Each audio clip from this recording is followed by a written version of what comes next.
El mensaje llegó a las 11 de la noche de un martes frío de febrero, iluminando la pantalla de mi celular con palabras que me atravesaron el corazón como cuchillos ardientes. No me llames más. Estoy cansado de ti y de tus pedidos. Necesito espacio. Déjame en paz. Leí esas palabras 1, 2, 10 veces, esperando que de alguna manera cambiaran, que fueran un error, que mi único hijo, el niño que había criado sola durante 40 años, no pudiera haberme escrito algo tan cruel. Pero ahí estaban, en mayúsculas, como gritos digitales que resonaban en el silencio de mi pequeña casa vacía. Mis manos de 68 años temblaban tanto que casi dejo caer el teléfono. ¿Mis pedidos? ¿Qué pedidos? Lo único que había hecho esa mañana fue llamarlo para preguntarle si podía visitarme ese fin de semana, porque me sentía sola. Era mi cumpleaños el domingo, y pensé que tal vez, solo tal vez, mi hijo Ricardo querría pasar aunque fuera una hora conmigo. Pero aparentemente, eso era demasiado pedir. Me senté en el borde de mi cama, esa misma cama donde había pasado noches en vela cuando Ricardo era bebé, cuando tenía fiebre, cuando lloraba de hambre mientras yo calculaba si tenía suficiente dinero para comprar leche o pagar la electricidad. La misma cama donde había llorado sola después de que su padre nos abandonara, dejándome con un niño de 2 años y deudas que tardé una década en pagar. Pero antes de continuar, quiero hacerte una invitación muy especial. Suscríbete al canal y deja tu me gusta. Esto me ayuda a ver que me apoyas y disfrutas de mis historias. Y comenta aquí abajo desde qué ciudad nos estás viendo. Ahora, continuemos. No dormí esa noche. Me quedé mirando el techo, reproduciendo cada conversación reciente con Ricardo, buscando el momento en que me convertí en una carga para él. Fue cuando le pregunté si podía llevarme al médico el mes pasado. Él había dicho que estaba ocupado, y yo había tomado un taxi, pagando con dinero que necesitaba para mis medicamentos. Fue cuando le pedí ayuda para cambiar un foco en el baño porque no alcanzaba el techo y tenía miedo de caerme de la escalera.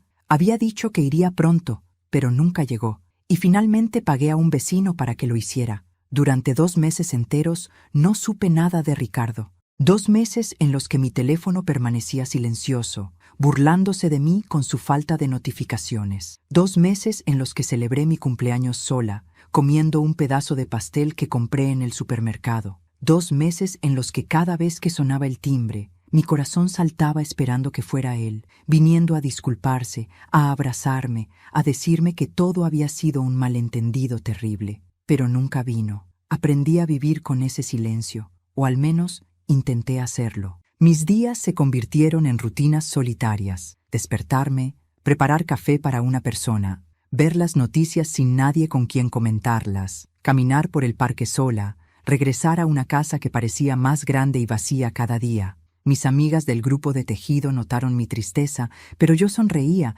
y decía que todo estaba bien. Ricardo está muy ocupado con el trabajo, mentía, porque admitir que mi propio hijo me había descartado era una humillación que no podía soportar. Y entonces, exactamente 2 meses y 3 días después de ese mensaje devastador, mi teléfono sonó. El nombre Ricardo apareció en la pantalla y mi corazón, ese traidor, dio un salto de alegría antes de que mi cerebro pudiera recordarme el dolor. Contesté con manos temblorosas. «Hola, mamá», dijo su voz, y sonaba diferente. No había calidez, no había arrepentimiento, solo necesidad. «Mamá, mi esposa y yo necesitamos dinero urgentemente. El dueño nos va a desalojar si no pagamos el alquiler atrasado. Son $3,000. ¿Puedes transferirlos hoy?» No hubo «¿Cómo estás?», no hubo «Perdón por no llamar», no hubo «Feliz cumpleaños atrasado, mamá». Solo una mano extendida, esperando que yo llenara la palma con dinero que apenas tenía. Algo dentro de mí, algo que había estado agrietándose durante meses, finalmente se rompió. Pero no fue mi corazón esta vez. Fue la cadena invisible que me había mantenido atada a un hijo que solo me veía como un recurso financiero. «No», dije. La palabra salió firme, clara, definitiva. Hubo un silencio al otro lado de la línea. «¿Qué dijiste?» «Dije que no, Ricardo. No voy a darte dinero». «¿Estás bromeando? Mamá, nos van a echar a la calle. Andrea está embarazada. ¿Qué clase de abuela serías si dejas que tu nieto nazca sin hogar?» Cada palabra era una manipulación calculada, diseñada para hacer que me sintiera culpable, para que abriera mi cartera como había hecho cientos de veces antes. Pero esta vez algo había cambiado. Esta vez Yo había cambiado. Ricardo, hace 2 meses me dijiste que no te llamara más, que estabas cansado de mí. No me has hablado en 63 días, no viniste a mi cumpleaños, no preguntaste si estaba viva o muerta, y ahora me llamas solo porque necesitas dinero. La respuesta es no. No puedo creer lo egoísta que eres, gritó. Después de todo lo que Andrea y yo hemos hecho por ti, esa última línea habría sido cómica si no fuera tan trágica. Todo lo que habían hecho por mí, no podía recordar una sola cosa. Adiós, Ricardo, dije, y colgué. Mi mano temblaba mientras dejaba el teléfono sobre la mesa. Había dicho que no. Por primera vez en 40 años, le había dicho que no a mi hijo, y no tenía idea de la tormenta que acababa de desatar. Al día siguiente, alguien tocó mi puerta. Cuando abrí la puerta esperando ver a Ricardo viniendo a disculparse o a gritarme, lo que encontré fue mucho peor. Pero antes de contarte quién estaba allí, necesito que entiendas cómo llegamos a este punto. Necesito que conozcas la historia completa de una madre que dio todo y terminó con nada. Ricardo nació un 15 de marzo de 1982, en un hospital público donde pasé 20 horas de labor de parto sola porque su padre, Tomás, había salido a comprar cigarrillos y nunca regresó a la sala de espera. Debí haber visto la señal en ese momento, pero el amor nos vuelve ciegos y estúpidos. Cuando finalmente sostuve a mi bebé en brazos, perfecto y pequeño, juré que este niño nunca conocería el abandono, nunca sentiría que no era amado, nunca sufriría como yo había sufrido en mi propia infancia. Tomás volvió a casa esa noche, oliendo a alcohol y con excusas baratas. Me sentí mareado, dijo. Necesitaba aire fresco. Pero vi el brillo culpable en sus ojos. Durante los siguientes 2 años, ese brillo apareció cada vez más frecuentemente. Llegaba tarde, desaparecía los fines de semana. Nuestro dinero se evaporaba en tragos y apuestas mientras yo estiraba cada peso para comprar pañales y fórmula. El día que Ricardo cumplió 2 años, Tomás se fue definitivamente. Dejó una nota en la mesa de la cocina. No estoy hecho para esto. Lo siento. Eso fue todo. 26 años de matrimonio, un hijo pequeño, y todo lo que merecía era un «lo siento» garabateado en el reverso de una factura de luz. Me quedé sola con Ricardo, un apartamento de una habitación que apenas podía pagar, y un trabajo de secretaria que pagaba el salario mínimo. Las matemáticas eran simples y despiadadas. No alcanzaba, nunca alcanzaba. Así que conseguí un segundo trabajo limpiando oficinas por las noches. Dejaba a Ricardo con mi vecina, la señora Esperanza, una mujer de buen corazón que cuidaba a mi hijo por una fracción de lo que cobraban las guarderías. Trabajaba de 8 de la mañana a 5 de la tarde en la oficina. Llegaba corriendo a casa, recogía a Ricardo, le daba de cenar, lo bañaba, lo acostaba con un cuento y luego salía otra vez a limpiar edificios de 9 de la noche a 2 de la mañana. Dormía 4 horas si tenía suerte. Mi cuerpo se convirtió en una máquina que funcionaba con café, adrenalina y amor maternal. Los fines de semana tomaba trabajos extra. Vendía tamales que preparaba los sábados en la madrugada, planchaba ropa de vecinos, hacía cualquier cosa que pusiera comida en la mesa y zapatos en los pies de mi hijo. Ricardo nunca supo cuántas noches me acosté sin cenar para que él pudiera tener su plato completo. Nunca supo cuántas veces usé el mismo vestido raído durante años mientras le compraba ropa nueva para la escuela. Cuando Ricardo cumplió 7 años, me diagnosticaron una úlcera estomacal, producto del estrés y la mala alimentación. El médico me dijo que necesitaba descansar, comer mejor, reducir la carga de trabajo. Me reí en su cara. «Doctor», le dije, «tengo un hijo que alimentar. El descanso es un lujo que no puedo permitirme». Pero Ricardo era mi luz en la oscuridad. Era un niño dulce, cariñoso, inteligente. Sacaba buenas calificaciones sin que tuviera que presionarlo. Me ayudaba en la casa sin quejas, lavaba sus propios platos, mantenía su habitación ordenada. Cuando cumplió 10 años y se dio cuenta de que trabajaba tanto, hizo una alcancía con una lata de café y empezó a guardar las monedas que encontraba. «Es para ti, mamá», me dijo un día, entregándome la lata llena, «para que puedas descansar un día». Lloré sosteniendo esa lata. Mi hijo. Mi hermoso hijo que entendía el sacrificio incluso a su corta edad. Cuando llegó el momento de la universidad, Ricardo quería estudiar ingeniería. La matrícula era imposible, un sueño inalcanzable para una madre soltera con 2 trabajos. Pero yo no iba a dejar que mi hijo perdiera su futuro por falta de dinero. Vendí todo lo que tenía de valor, las joyas que mi madre me había dejado, los pocos muebles buenos del apartamento, incluso mi auto viejo pero funcional. Tomé un tercer trabajo los fines de semana, cocinando en un restaurante pequeño. Durante 4 años, sobreviví con 3 horas de sueño por noche. Mis manos desarrollaron artritis por el trabajo constante. Mi espalda dolía perpetuamente. Desarrollé diabetes tipo 2 que no podía controlar adecuadamente porque no tenía tiempo ni dinero para cuidarme. Pero Ricardo se graduó, con honores, y cuando caminó por ese escenario para recibir su diploma, cada dolor, cada sacrificio, cada lágrima derramada en la oscuridad de la madrugada valió la pena. «Lo logré por ti, mamá», me dijo ese día, abrazándome fuerte. «Todo lo que soy es gracias a ti». Esas palabras fueron el tesoro más grande de mi vida, hasta que dejaron de ser verdad.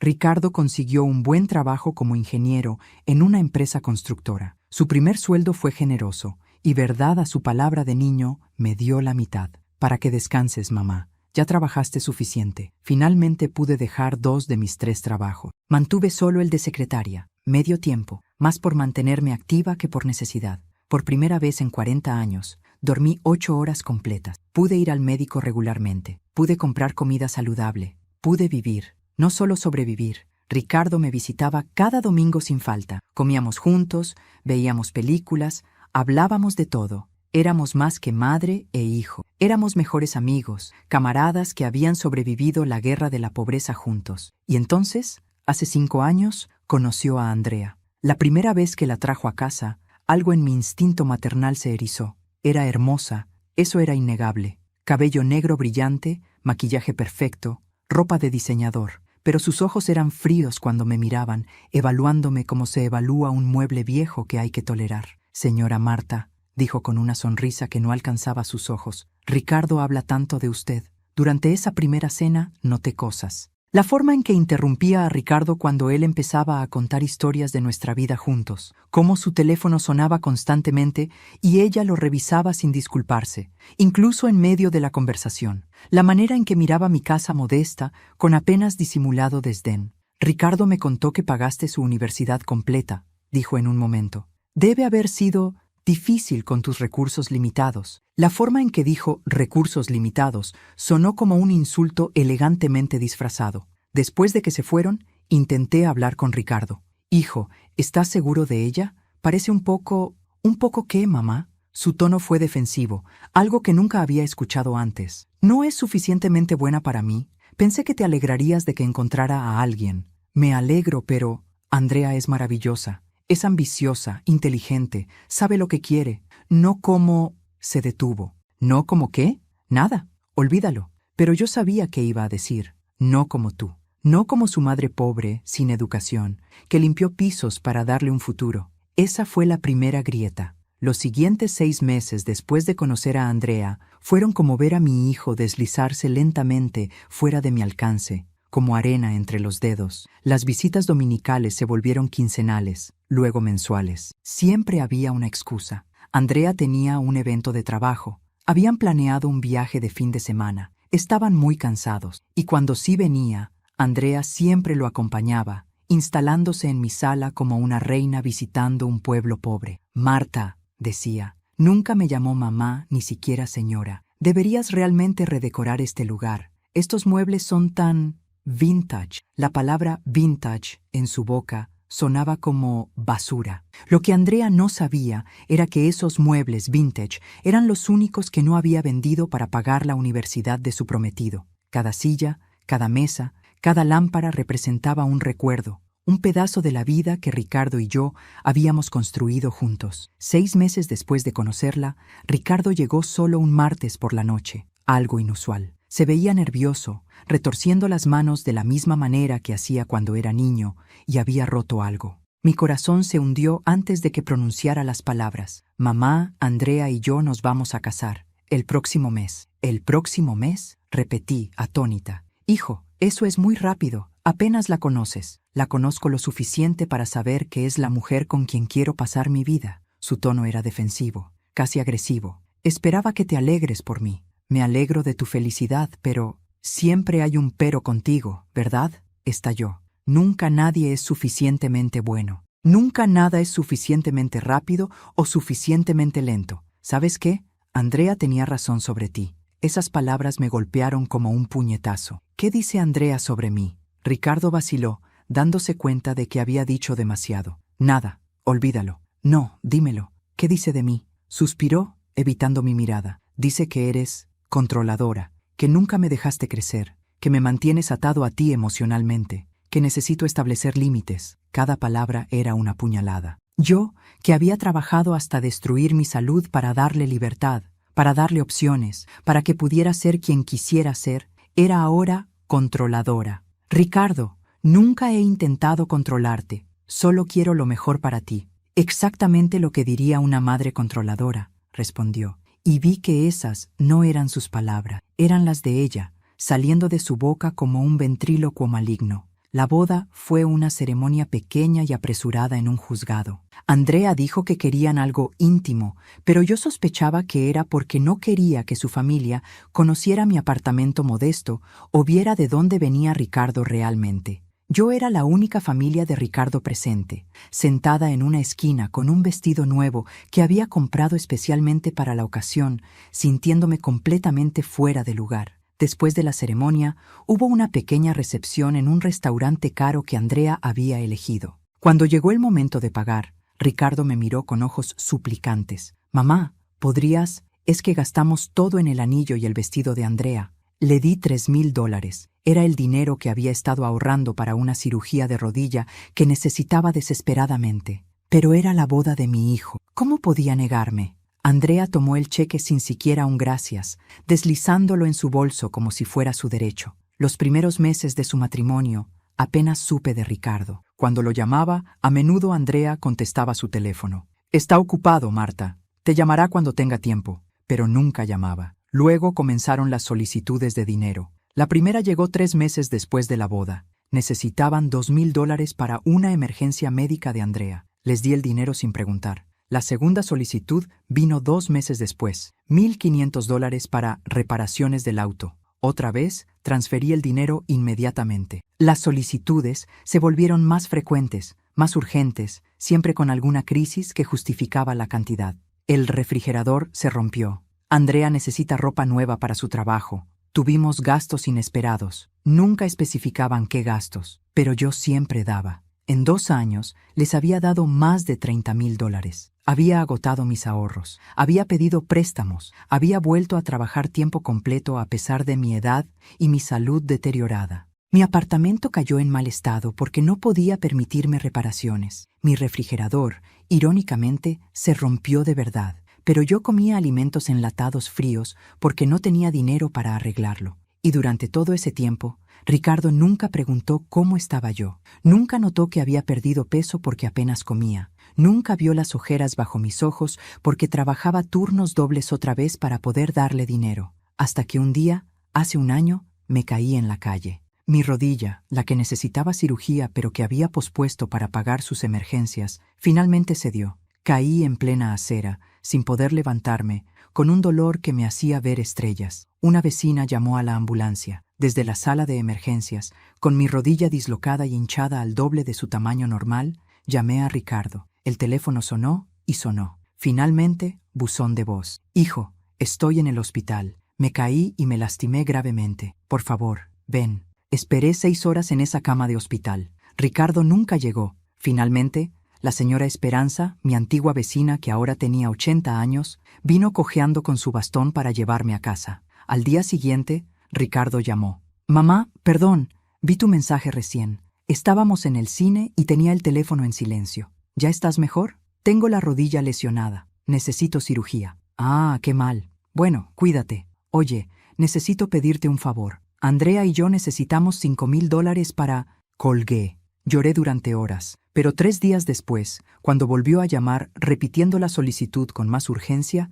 le transferí el dinero. Porque era mi hijo, porque el amor maternal es el más irracional, el más autodestructivo, el más inquebrantable de todos los amores, hasta que deja de serlo. Durante los siguientes 3 años, el patrón se volvió tan predecible que podría haber marcado las llamadas en mi calendario. Cada 6 semanas, como un reloj, mi teléfono sonaba y el nombre Ricardo aparecía en la pantalla. Ya no sentía alegría cuando veía ese nombre. solo un nudo en el estómago y la certeza de que mi cuenta bancaria estaba a punto de vaciarse un poco más. Mamá, necesitamos ayuda urgente. Siempre empezaba igual. Siempre necesitamos, nunca. ¿Cómo estás tú? La lista de emergencias era interminable y cada vez más absurda. El calentador de agua se rompió. Andrea necesita un tratamiento dental urgente. Nos multaron y si no pagamos, habrá consecuencias legales. La laptop de Andrea se dañó y la necesita para trabajar.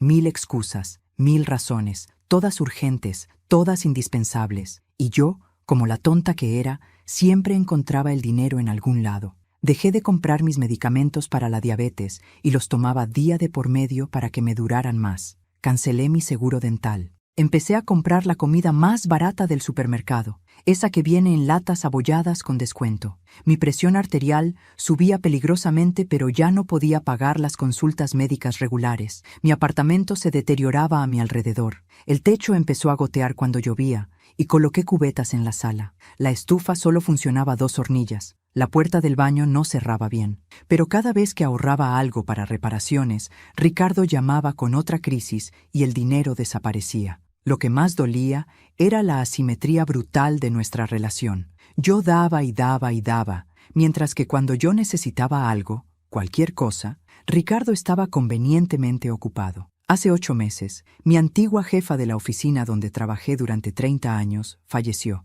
Había sido como una madre para mí, la única persona que me dio una oportunidad cuando era una madre soltera desesperada. Su funeral era un jueves a las 10 de la mañana. Llamé a Ricardo el miércoles. Hijo, la señora Campos murió. ¿Podrías acompañarme al funeral mañana? No quiero ir sola. Ah, mamá, qué pena. Pero mañana Andrea tiene una presentación importante en su trabajo y necesito apoyarla. Lo siento, fui sola al funeral. Lloré sola. Volví sola a mi apartamento vacío. 3 días después, Ricardo llamó pidiendo $2000 para un curso de capacitación que Andrea necesita tomar para su ascenso. Le di el dinero. Hace 6 meses, durante una ola de calor brutal, mi ventilador, el único que tenía, se rompió. Tengo 68 años, diabetes, presión alta, y las temperaturas alcanzaban los 38 grados. El calor era peligroso para alguien con mis condiciones. Llamé a Ricardo, no para pedir dinero, solo para pedirle que viniera y me llevara a una tienda a comprar un ventilador nuevo porque no podía cargarlo sola en el autobús. Mamá, estoy súper ocupado hoy. ¿No puede esperar hasta el fin de semana? Hijo, el calor es peligroso para mi salud. Solo necesito que me lleves a la tienda. No tomará más de 1 hora. Escuché a Andrea de fondo. Ricardo, tenemos planes. Dile que tome un taxi. Mamá, toma un taxi. Te reembolso el dinero. Nunca me reembolsó. Y gasté $30 en un taxi, ida y vuelta, dinero que necesitaba para comida. 2 semanas después, llamó pidiendo $3000 porque tuvieron que reparar el aire acondicionado del apartamento. Le di el dinero. El punto de quiebre debió haber llegado hace 4 meses, cuando tuve una infección respiratoria grave. Tenía fiebre de 39 grados. Tosía hasta que sentía que mis pulmones se desgarrarían, y estaba tan débil que apenas podía levantarme de la cama. Necesitaba que alguien fuera a la farmacia por antibióticos, que me trajera sopa, que simplemente se asegurara de que no me muriera sola en mi apartamento. Llamé a Ricardo a las 8 de la mañana. No contestó. Dejé un mensaje de voz con mi voz ronca y quebrada. Hijo, estoy muy enferma. Necesito ayuda. Por favor, llámame. Esperé todo el día. Nada. Al día siguiente, con la fiebre aún alta, llamé otra vez. Esta vez contestó Andrea. ¿Sí, Marta? Su tono era de fastidio puro. Necesito hablar con Ricardo. Estoy enferma y necesito ayuda. Está durmiendo. Tuvo una noche pesada de trabajo. Por favor, despiértalo. Es importante. Marta, todos nos enfermamos. Toma un té de limón y descansa. Ricardo te llamará cuando tenga tiempo. Y colgó. Ricardo nunca llamó ese día, ni el siguiente. Finalmente, la señora Esperanza, que tenía 80 años y problemas de corazón, subió trabajosamente las escaleras hasta mi apartamento con sopa casera y medicinas que había comprado con su propia pensión mínima. Una semana después, cuando ya me había recuperado sola, Ricardo llamó. Mamá, qué bueno que contestas. Necesito pedirte algo urgente. Lo interrumpí. Estuve muy enferma, Ricardo. Te llamé varias veces. Ah, sí, perdón. Andrea me dijo. ¿Ya estás mejor? Bueno, mira, necesitamos $4000 porque... Y yo, Dios me perdone, le di el dinero. ¿Por qué? porque tenía miedo. Miedo de que si decía que no, lo perdería completamente. Miedo de quedarme absolutamente sola en este mundo. Miedo de admitir que mi único hijo, al que había dedicado toda mi vida, ya no me amaba. Entonces seguí dando, vaciándome, destruyéndome, aferrándome a la ilusión de que algún día él volvería a ser el niño que me amaba. Hasta que finalmente, hace 2 meses y medio, pasó algo que incluso mi amor maternal no pudo ignorar. Era un domingo, el día que solíamos pasar juntos tantos años atrás. Me sentía particularmente sola ese día. Hacía 3 meses que no veía a Ricardo en persona. Decidí llamarlo, no para pedir nada, solo para escuchar su voz. Contestó al tercer timbre. «¿Mamá? ¿Qué pasó?» «Nada pasó, hijo. Solo quería saber cómo estás. Te extraño». Silencio incómodo. «Estoy bien, mamá. Ocupado, ya sabes. ¿Podrías visitarme este fin de semana? Podría cocinar tu comida favorita, como antes». Más silencio. Luego escuché a Andrea de fondo. «¿Es tu madre otra vez? ¿Qué quiere ahora?» «Espera, amor», le dijo Ricardo a ella, no a mí. Luego, «Mamá, este no es un buen momento. Solo será unas horas, hijo. Hace tanto que no te veo». «Mamá, por favor». Su voz subió de volumen, exasperada. «Siempre es algo contigo. Siempre necesitas algo. Siempre estás llamando. Siempre esperando que deje mi vida para atenderte. Estoy cansado». Las lágrimas comenzaron a rodar por mis mejillas. «Hijo, yo no...» Pero ya había colgado. 10 minutos después, llegó el mensaje. «No me llames más. Estoy cansado de ti y de tus pedidos. Necesito espacio. Déjame en paz». Me quedé mirando esas palabras durante horas. Mis pedidos. Como si pedirle a mi hijo que me visitara fuera una exigencia irrazonable. Como si querer verlo fuera una carga insoportable. Esa noche lloré hasta quedarme sin lágrimas. Y cuando finalmente me dormí, algo en mí había muerto. Pasaron 2 meses de silencio. Y luego vino esa llamada pidiendo $3,000 para el alquiler. Y yo dije que no. Y al día siguiente tocaron a mi puerta. Cuando abrí la puerta esa mañana, 2 oficiales de policía estaban parados en mi umbral. Una mujer de unos 35 años con expresión seria y un hombre mayor que la miraba con cierta incomodidad.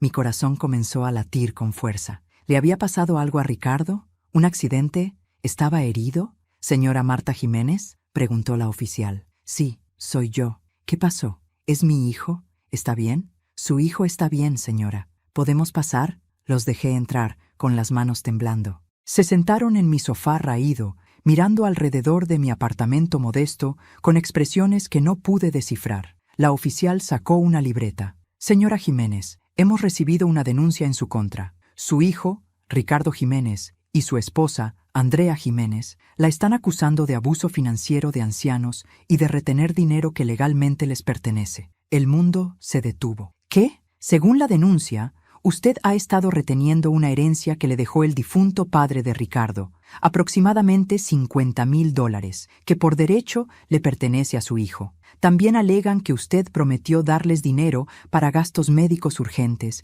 y ahora se niega, poniendo en riesgo la salud de su nuera embarazada». Cada palabra era una mentira tan grotesca que no podía procesarla. «Oficial, nada de eso es verdad.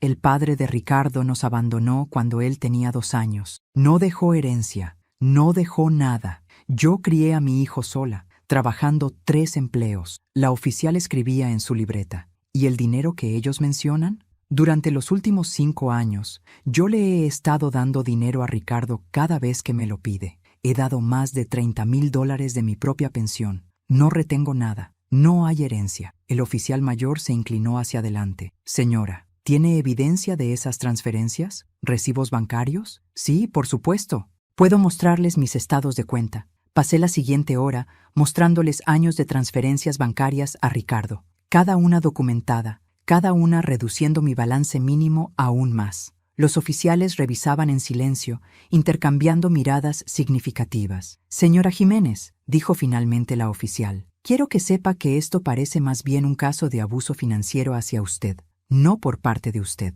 ¿Ha considerado presentar una denuncia? ¿Una denuncia contra mi propio hijo? A veces las familias explotan a sus ancianos. Lo que veo aquí es un patrón de explotación financiera sistemática. Usted está viviendo en condiciones de pobreza mientras le da miles de dólares a su hijo». Las lágrimas comenzaron a rodar por mis mejillas. «Es mi hijo. Solo quiero ayudarlo». Los oficiales se fueron después de asegurarme que cerrarían la falsa denuncia. Pero antes de irse, la oficial me dejó una tarjeta. Si necesita ayuda legal, llame a este número. Es de servicios legales gratuitos para ancianos. Lo que le están haciendo no está bien. Cuando cerré la puerta, me desplomé contra ella y lloré. Mi propio hijo me había acusado con la policía. Había inventado mentiras para intentar, ¿qué? ¿Intimidarme? ¿Obligarme a darle dinero? Mi teléfono sonó. Ricardo, antes de continuar, dime aquí en los comentarios qué te está pareciendo esta historia hasta ahora y qué harías tú en su lugar. No te vayas del video, porque lo que viene a continuación te pondrá la piel de gallina.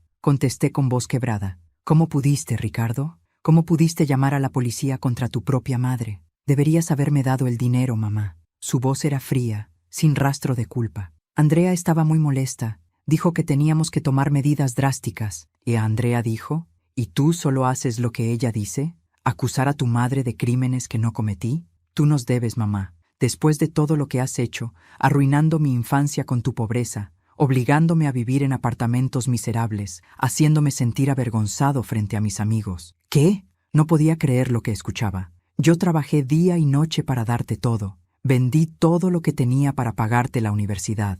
¿Y así es como lo ves? ¿Como que arruiné tu infancia? Andrea me abrió los ojos. Me hizo ver que tu sacrificio fue realmente egoísmo. Querías controlarme, hacerme sentir que te debía toda mi vida. Pues no te debo nada, Andrea. Siempre Andrea, susurrando veneno en sus oídos, reescribiendo nuestra historia. Si eso es lo que piensas, hijo, entonces no hay nada más que decir.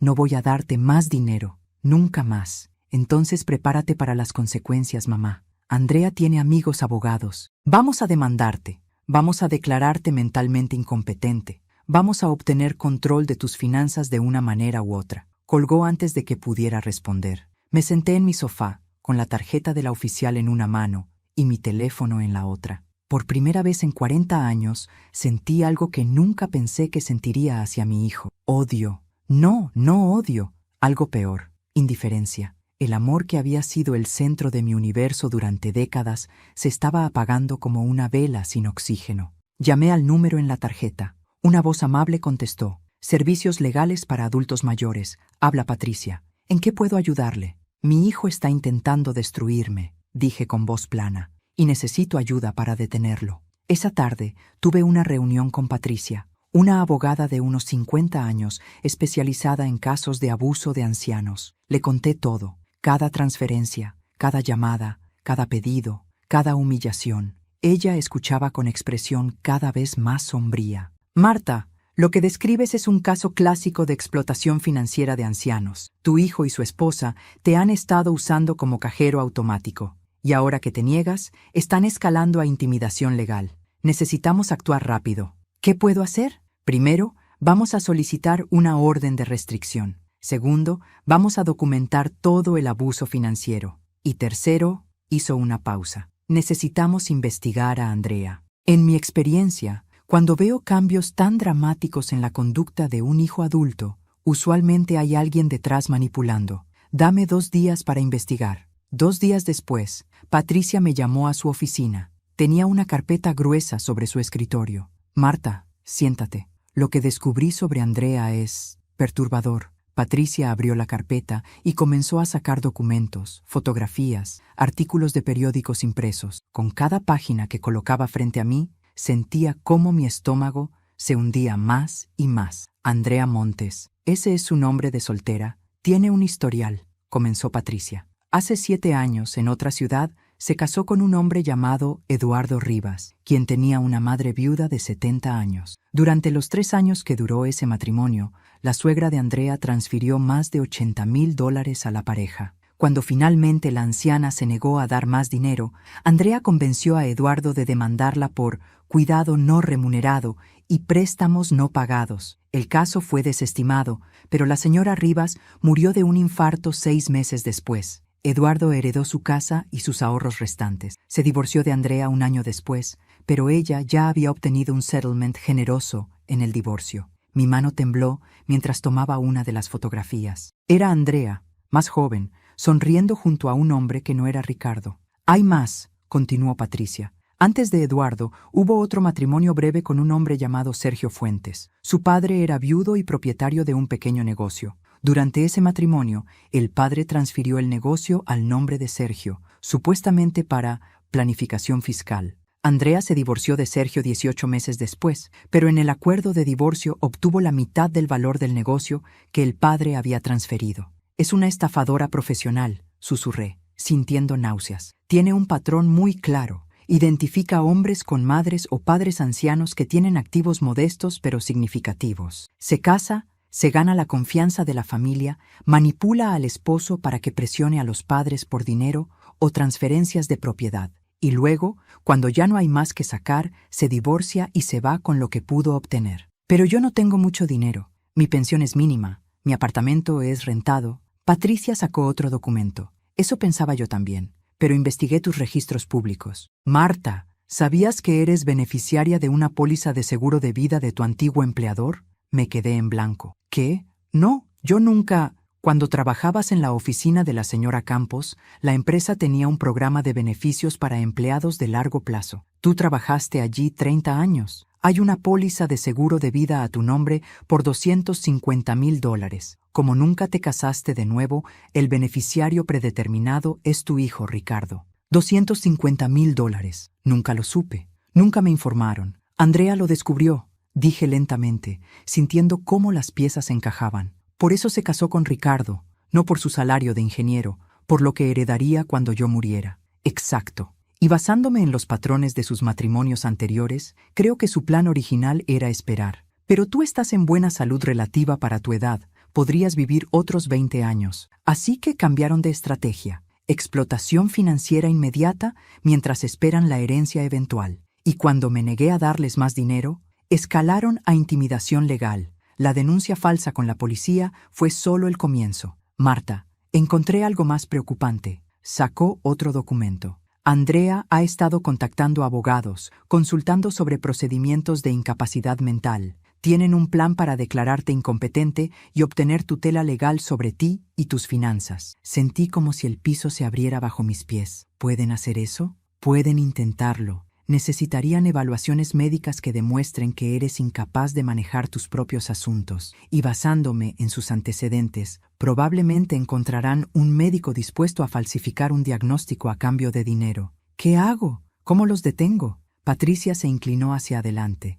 Su expresión era de acero. Contraatacamos. Primero, vamos a cambiar el beneficiario de esa póliza de seguro de vida inmediatamente. Segundo, vamos a obtener una evaluación médica independiente que demuestre que estás completamente competente. Tercero, vamos a solicitar una orden de restricción contra ambos. Y cuarto, hizo una pausa significativa. Vamos a presentar cargos criminales contra Andrea por intento de fraude y explotación financiera de ancianos. ¿Y Ricardo? Mi voz se quebró al decir su nombre. Eso depende de ti, Marta. Técnicamente, él también es culpable de explotación. Pero si quieres, podemos intentar argumentar que ha sido manipulado por Andrea. Dale una oportunidad de alejarse de ella y salvarse. Pensé en mi hijo, el niño que había amado incondicionalmente, el joven que me había prometido cuidarme siempre, el hombre que ahora planeaba encerrarme y robarme. Denle una oportunidad, dije finalmente, pero solo una. Los siguientes días fueron un torbellino de actividad legal.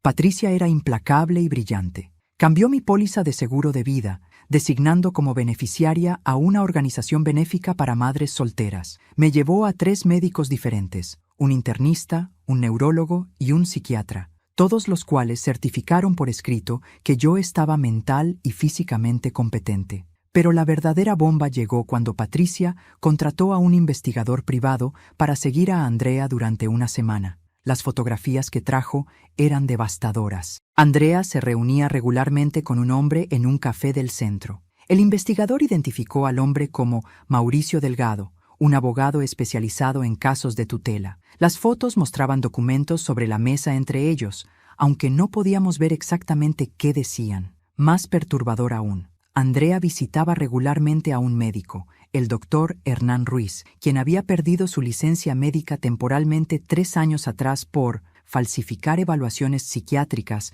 para casos de tutela. Están preparando el terreno, explicó Patricia. El abogado Delgado presentará la petición de tutela. El doctor Ruiz proporcionará la evaluación médica falsa, y Ricardo, como tu hijo, será designado tutor legal de tus finanzas y tu persona. ¿Y luego qué? Luego te encierran en un asilo, liquidan todos tus activos bajo el pretexto de pagar tu cuidado, y cuando finalmente mueras, Ricardo hereda la póliza de seguro. Andrea se divorcia de Ricardo, obtiene su parte en el settlement y se mueve al siguiente objetivo. Era monstruoso, era inconcebible, y era exactamente lo que estaban planeando. Tenemos evidencia suficiente, dijo Patricia. Podemos presentar cargos criminales contra Andrea por conspiración para cometer fraude, contra el abogado Delgado por conducta profesional deshonesta, contra el doctor Ruiz por falsificación de documentos médicos.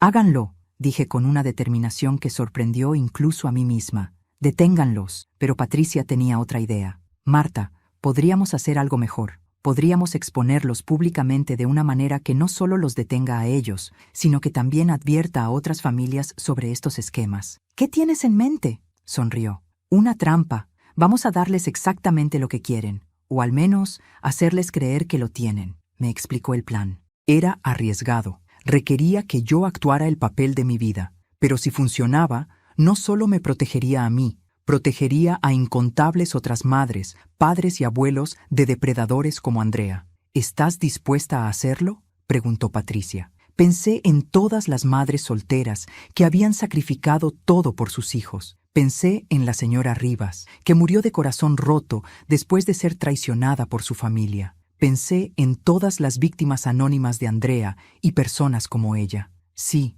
dije. Hagámoslo. El plan de Patricia era brillante en su simplicidad. Yo llamaría a Ricardo, fingiría estar confundida y asustada, le diría que había estado olvidando cosas y que necesitaba ayuda para organizar mis finanzas. Básicamente, les daría exactamente lo que querían, la apariencia de una anciana incompetente que necesitaba tutela. Grabaremos cada conversación, explicó Patricia, cada reunión, cada intento de manipulación, y cuando tengan suficiente cuerda, se colgarán ellos mismos. Me tomó 3 días reunir el valor para hacer la llamada. Finalmente, una tarde de jueves, marqué el número de Ricardo con manos temblorosas. «Mamá», sonaba sorprendido. Habían pasado 2 semanas desde nuestra última conversación hostil. «Hijo», dije, forzando mi voz a sonar frágil y confundida. «Necesito hablar contigo. Estoy asustada». «¿Qué pasa?». Su tono cambió inmediatamente, detectando oportunidad.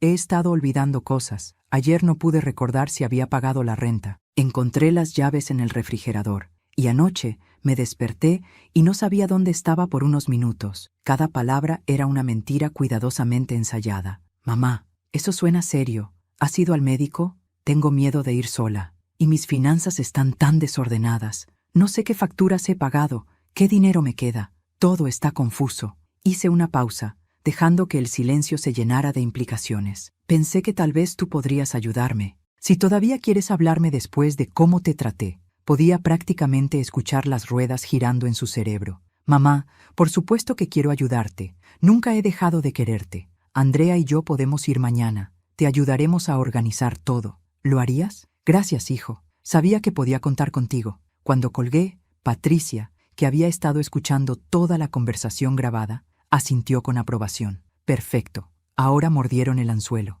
Mañana, cuando vengan, tendremos cámaras ocultas en tu apartamento. Déjalos hablar. Déjalos mostrar sus verdaderas intenciones. Al día siguiente, técnicos instalaron 3 cámaras diminutas en mi sala. Una escondida en el reloj de pared, otra en un marco de fotos y una tercera en un libro en la estantería. También me colocaron un micrófono casi invisible en el collar que siempre usaba. Ricardo y Andrea llegaron a las 2 de la tarde. Llevaban carpetas, documentos y sonrisas que no alcanzaban sus ojos. «Mamá», dijo Ricardo, abrazándome con una ternura que no había mostrado en años. «Puro teatro. Estamos tan preocupados por ti». Andrea también me abrazó y tuve que controlar cada músculo para no apartarme. «Marta, querida suegra, vamos a cuidarte. No te preocupes por nada». Los hice pasar. Preparé café. Actué el papel de anciana confundida pero agradecida. «Entonces», dijo Ricardo, sacando documentos de su carpeta, «hemos estado pensando, tal vez sería bueno que yo tuviera poder notarial sobre tus finanzas, solo para ayudarte, para asegurarme de que todas tus facturas se paguen a tiempo». «¿Poder notarial?». Fingí no entender completamente. Andrea intervino con voz dulce como miel envenenada. Es solo un documento legal que permite a Ricardo manejar tu dinero por ti, para que no tengas que preocuparte por nada. Es muy común para personas de tu edad que están empezando a tener dificultades. No sé, dije, actuando insegura. Suena complicado. Es muy simple, insistió Ricardo. Solo firmas aquí y yo me encargo de todo. Pagaré tus facturas, administraré tu cuenta bancaria, me aseguraré de que estés cuidada. Tomé los documentos con manos temblorosas, aunque el temblor era real por razones que ellos no entendían. Los leí lentamente. Era exactamente lo que Patricia había predicho. Poder notarial completo, irrevocable, que le daría a Ricardo control total sobre cada centavo que tenía. ¿Y si cambio de opinión?, pregunté. Puedes revocarlo en cualquier momento, mintió Ricardo sin pestañear. El documento claramente decía irrevocable. Pero Marta, dijo Andrea, inclinándose hacia adelante, ¿por qué querrías cambiarlo? Ricardo es tu hijo, te ama, solo quiere lo mejor para ti. Y honestamente, su voz tomó un tono más frío. Con tu condición deteriorándose, pronto podrías no ser capaz de tomar estas decisiones por ti misma de todos modos. Ahí estaba, la amenaza velada. ¿Mi condición?, repetí. Los olvidos que mencionaste, dijo Ricardo. Andrea tiene un amigo médico que podría evaluarte, solo para asegurarnos de que estás bien. De hecho, ya programamos una cita para ti la próxima semana con el doctor Ruiz, el doctor que falsificaba evaluaciones, por supuesto. No sé si necesito un médico, dije débilmente. Mamá, es por tu propio bien. La voz de Ricardo era firme ahora, menos dulce. Si tienes demencia u otra condición, necesitas ser diagnosticada. Y si resulta que no puedes cuidarte sola, dejó la frase colgando. Hay lugares maravillosos, continuó Andrea, donde personas mayores pueden vivir con cuidado las 24 horas, lugares seguros, cómodos. Estarías mucho mejor que aquí sola, en este apartamento viejo, donde podrías caerte o lastimarte. Querían encerrarme, y estaban siendo lo suficientemente descuidados para decirlo en voz alta, creyendo que yo estaba demasiado confundida para entender realmente lo que estaban planeando. Déjame pensarlo, dije finalmente. Es mucho para procesar. Vi frustración cruzar sus rostros. Mamá, dijo Ricardo con un tono más duro, no hay mucho que pensar. Esto es por tu seguridad. Necesitas firmar esto hoy. Ricardo tiene razón, agregó Andrea. Y francamente, Marta, si no firmas voluntariamente, podríamos tener que tomar medidas legales, por tu propia protección, ¿entiendes? Ahí estaba, la amenaza directa. Firma o te forzaremos. Entiendo, dije quedamente. Denme un momento, necesito usar el baño. Me levanté y fui al baño, donde Patricia había escondido un teléfono preparado. Envié un mensaje de texto de una sola palabra. Ahora. Cuando salí del baño, había cambiado. Ya no encorvaba los hombros, ya no arrastraba los pies, ya no hablaba con voz temblorosa. Siéntense, dije con voz clara y fuerte. Ricardo y Andrea intercambiaron miradas confundidas. Mamá, ¿estás bien? Estoy perfectamente bien. De hecho, nunca he estado mejor. Me senté frente a ellos con la espalda recta. Ahora voy a explicarles exactamente qué va a pasar. Andrea se puso de pie. Marta, creo que estás teniendo un episodio. Deberías sentarte y... Siéntate tú, Andrea. O debería decir Andrea Montes, anteriormente Andrea Rivas, anteriormente Andrea Fuentes. 3 matrimonios, 3 familias defraudadas, 3 ancianos explotados. El color abandonó su rostro. ¿De qué estás hablando? Ricardo parecía genuinamente confundido. Estoy hablando de que tu esposa es una estafadora profesional que se especializa en casarse con hombres que tienen padres o madres ancianos con activos. Estoy hablando de que durante los últimos 5 años te ha estado manipulando para que me exprimas financieramente. Y estoy hablando de que su plan final es declararme incompetente, obtener tutela sobre mí, encerrarme en un asilo y esperar a que muera para que heredes mi póliza de seguro de vida de $250,000. Ricardo se quedó boquiabierto. ¿Póliza de seguro de vida? Que nunca te lo dije porque nunca lo supe hasta hace una semana. Pero Andrea lo descubrió, ¿verdad, Andrea? Por eso te casaste con mi hijo. Por eso has estado orquestando todo esto. Andrea se puso de pie, con los ojos llameando. No tienes pruebas de nada de eso, sonreí. Tienes razón. No tenía, pero ahora sí. Señalé hacia las cámaras ocultas. Cada palabra que dijeron en los últimos 45 minutos ha sido grabada. Las amenazas, la coerción, el plan de encerrarme, todo. En ese momento, tocaron a la puerta. La abrí para revelar a Patricia, 2 oficiales de policía y un funcionario de la fiscalía. Andrea Montes, dijo uno de los oficiales, está bajo arresto por intento de fraude, conspiración para cometer explotación financiera de ancianos y extorsión. El caos que siguió fue casi surrealista. Andrea gritaba, lanzando acusaciones, amenazas legales, insultos. Los oficiales la esposaron mientras ella vociferaba que esto era una trampa, que yo era una anciana vengativa, que Ricardo la defendería. Pero cuando miró a mi hijo buscando apoyo, lo que vio la dejó sin palabras. Ricardo estaba sentado en mi sofá, completamente inmóvil, con el rostro pálido como la muerte. Sus manos temblaban mientras sostenía los documentos de poder notarial que habían traído. Finalmente levantó la vista hacia Andrea con una expresión que nunca le había visto, horror puro mezclado con comprensión devastadora. ¿Es verdad?, susurró. ¿Todo lo que dijo mamá es verdad? Andrea dejó de forcejear con los oficiales. Por un momento, vi cálculo en sus ojos, decidiendo si seguir mintiendo, pero luego su expresión se endureció con desprecio. ¿Y qué si lo es? Te hice un favor, Ricardo. Tu madre es una manipuladora patética que te mantuvo atado a ella toda tu vida. Yo te libré. Yo te mostré que podías ser más que el hijo agradecido de una mujer pobre y amargada. Me mentiste, dijo Ricardo, su voz quebrada. Sobre todo, te di ambición. Te di una visión de una vida mejor. Sin mí, todavía estarías visitando a tu mamá cada domingo, comiendo su comida barata, escuchando sus historias aburridas sobre cuánto sacrificó por ti. Las palabras salían como veneno. Eres débil, Ricardo. Siempre lo fuiste. Por eso fue tan fácil manipularte. Vi cómo algo se rompía en los ojos de mi hijo. La ilusión de 5 años destrozándose en segundos. Señora Montes, tiene derecho a permanecer en silencio, continuó el oficial mientras la guiaba hacia la puerta. Andrea siguió gritando amenazas hasta que la sacaron del apartamento. En el silencio que siguió, solo quedamos Patricia, el funcionario de la fiscalía, Ricardo y yo. El funcionario se aclaró la garganta. Señora Jiménez, técnicamente su hijo también podría enfrentar cargos por explotación financiera. Las transferencias de dinero están documentadas. Él participó en los intentos de coerción de hoy. Sin embargo, miró a Patricia. Su abogada ha solicitado que consideremos que él pudo haber sido víctima de manipulación psicológica por parte de la señora Montes. Ricardo levantó la cabeza bruscamente, mirándome con ojos llenos de lágrimas. Mamá, la decisión es suya, señora Jiménez, continuó el funcionario. ¿Quiere presentar cargos contra su hijo? Miré a Ricardo. Vi al hombre de 42 años con el corazón roto. Pero también vi, por un momento fugaz, al niño de 6 años que me traía flores silvestres del parque, al adolescente que me abrazaba después de un día difícil de trabajo, al joven que lloró de felicidad cuando se graduó de la universidad.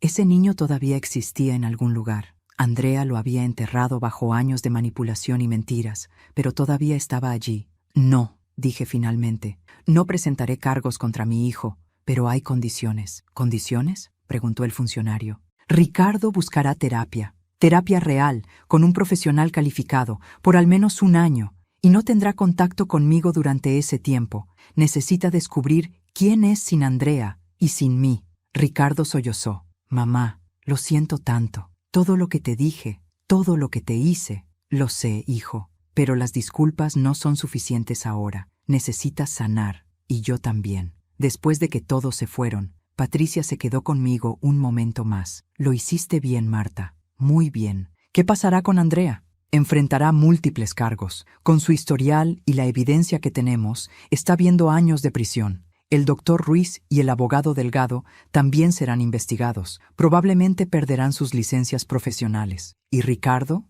Patricia suspiró.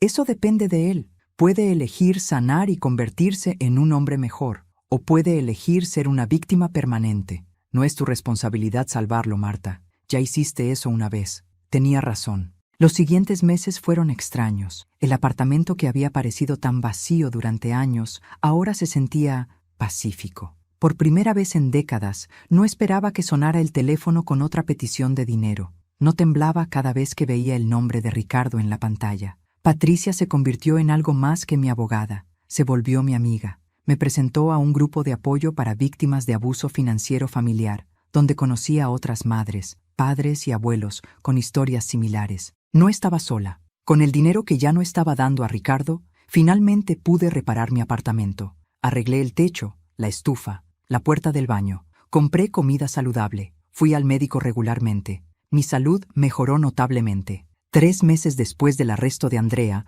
cambié mi testamento. La mayor parte de mi pequeño patrimonio iría a la organización benéfica para madres solteras. Dejaba algo para Ricardo, pero no mucho. Lo suficiente para mostrar que no lo odiaba, pero no lo suficiente para que pudiera vivir de ello sin trabajar. 9 meses después, recibí una carta de Ricardo. Estaba en terapia, como prometió. Se había divorciado de Andrea, había perdido su trabajo, la publicidad del caso lo había hecho imposible, pero había encontrado uno nuevo en otra ciudad, con menor salario, pero más satisfacción personal. Estaba por primera vez en años aprendiendo a vivir solo. No te pido perdón, escribió, porque sé que no lo merezco. Solo quiero que sepas que finalmente entiendo todo lo que hiciste por mí, todo lo que sacrificaste, y entiendo que lo desperdicié, lo pisoteé, lo usé como arma contra ti. Estoy tratando de convertirme en el hombre que creías que era cuando sacrificabas tanto. No sé si alguna vez lo lograré, pero lo intentaré. No por ti,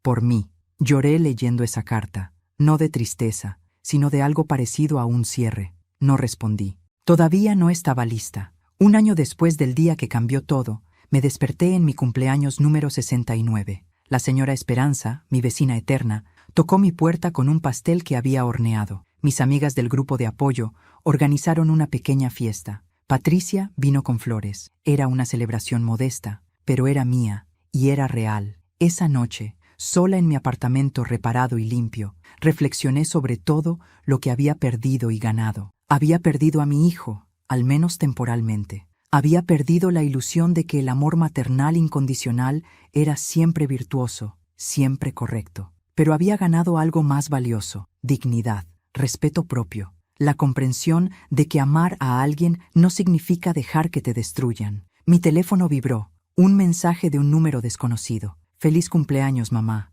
He estado sobrio de mi adicción a aprovecharte por 1 año. Es el logro más difícil de mi vida. Algún día, si me lo permites, me gustaría verte de nuevo. No para pedir nada, solo para decirte gracias. Y lo siento, Ricardo. Miré ese mensaje durante mucho tiempo. Una parte de mí, esa parte maternal que nunca moriría completamente, quería responder inmediatamente. Quería decirle que todo estaba perdonado, que podía visitarme mañana, que podíamos reconstruir lo que habíamos perdido. Pero una parte más sabia, una parte que había crecido a través del dolor, sabía que todavía no era el momento. Tal vez nunca lo sería. Y eso estaba bien. En su lugar escribí: gracias por el mensaje. Me alegra saber que estás sanando. Yo también estoy sanando. Cuando ambos estemos listos, si ese día llega, hablaremos. Hasta entonces, cuídate. Presioné enviar y apagué el teléfono. A mis 69 años, finalmente entendí algo que debía haber aprendido décadas atrás. A veces,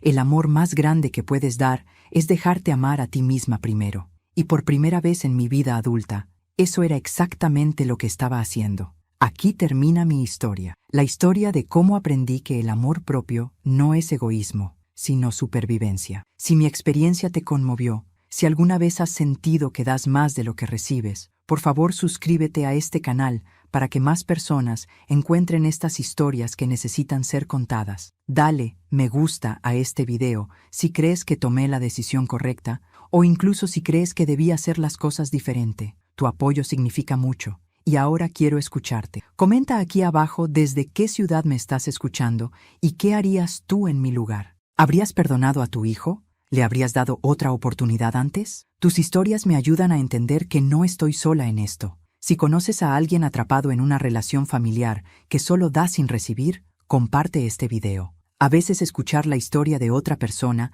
es lo que necesitamos para encontrar nuestra propia fortaleza. Gracias por acompañarme hasta el final. Gracias por escuchar sin juzgar. Recuerda, nunca es tarde para poner límites. Nunca es egoísta amarte a ti mismo. Y nunca estás demasiado viejo para comenzar de nuevo. Nos vemos en la próxima historia. Cuídate y valórate siempre. Con cariño, Marta.